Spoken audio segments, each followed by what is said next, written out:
এবার আপকামিং তাণ্ডব সিনেমা নিয়ে মুখ খুলেছেন স্বয়ং শাকিব খান নিজেই। কেমন হতে চলেছে তাণ্ডব?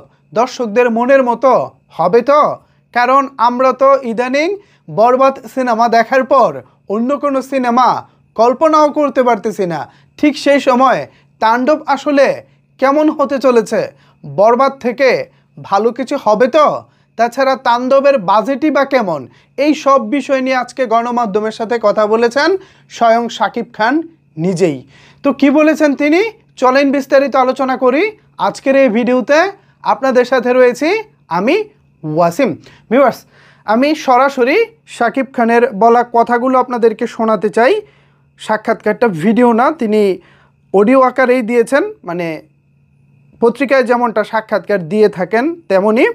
তো শাকিব খান বলেছেন, আমি সব সময় সব ধরনের দর্শকদের হৃদয়ে দাগ কাটতে চেয়েছি। আমার টার্গেট ছিল গুলশান টু গুলিস্তানের দর্শক সবাইকে হলমুখী করা, তা পেরেছিও। এখন সব শ্রেণীর মানুষ পরিবার পরিজন নিয়ে হলে গিয়ে বাংলা সিনেমা দেখছেন, তারই প্রমাণ বরবাদ। এই সিনেমার দর্শক সারার ফলে তাণ্ডব সিনেমার বাজেট দ্বিগুণ বেড়েছে। মানে শাকিব খান সবসময় চেষ্টা করেছেন দর্শকদের হৃদয়ে দাগ কাটতে। পাশাপাশি তার টার্গেট ছিল বাংলাদেশের অভিজাত এলাকা গুলশান, গুলশানের তুলনায় কিছুটা নিচু এলাকা হচ্ছে গুলিস্তান, গুলিস্তান টু গুলশান দুই এলাকার দর্শককেই সমানভাবে হলে নেওয়ার চেষ্টায় ছিলেন শাকিব খান, এবং সেটা তিনি এবার পেরেছেন বরবাদ দিয়ে।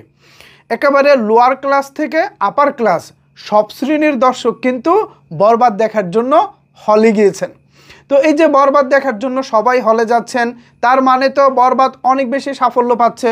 তো এই যে বরবাদের সাফল্য, এই সাফল্যকে টপকাতে হলে তো তাণ্ডবকে আরও ভালো কিছু করতে হবে। তার জন্য শাকিব খান বলতেছেন, তাণ্ডব সিনেমার বাজেট দ্বিগুণ বেড়েছে। অর্থাৎ বরবাদের আগে তাণ্ডবের যে পরিকল্পনাটা ছিল, বরবাদ আসার পর সেই পরিকল্পনার পরিবর্তন এনে বাজেট করা হয়েছে ডাবল। এরপরে বলা হচ্ছে দর্শকদের প্রত্যাশাও অনেক। ইয়েস, আসলে আমাদের প্রত্যাশা অনেক শাকিব ভাই, অনেক। বরবাদ দেখার পর তাণ্ডব নিয়ে প্রত্যাশাটা আরও বেশি। তাদের কথা মাথায় রেখেই কাজ করছি। তাণ্ডব সিনেমায় দর্শক নতুন কিছু দেখতে পাবেন। প্রত্যাশা করছি এই সিনেমাও দর্শকদের ভালো লাগবে।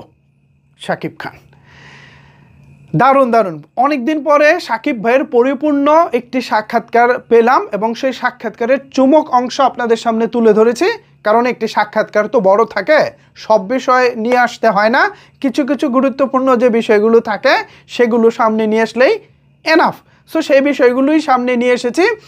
বরবাদ নিয়ে তার পরিকল্পনাটা কী ছিল, গুলশান টু গুলিস্তান সব শ্রেণীর দর্শককে হলে নেওয়া, এবং সেই সিনেমার বিশাল সাফল্যের পর তাণ্ডবের বাজেট বেড়ে যাওয়া, এবং শাকিব খান আশা করতেছেন তাণ্ডবেও দারুণ কিছু হবে এবং দর্শকরা মনের মতো একটি সিনেমা দেখতে পাবেন।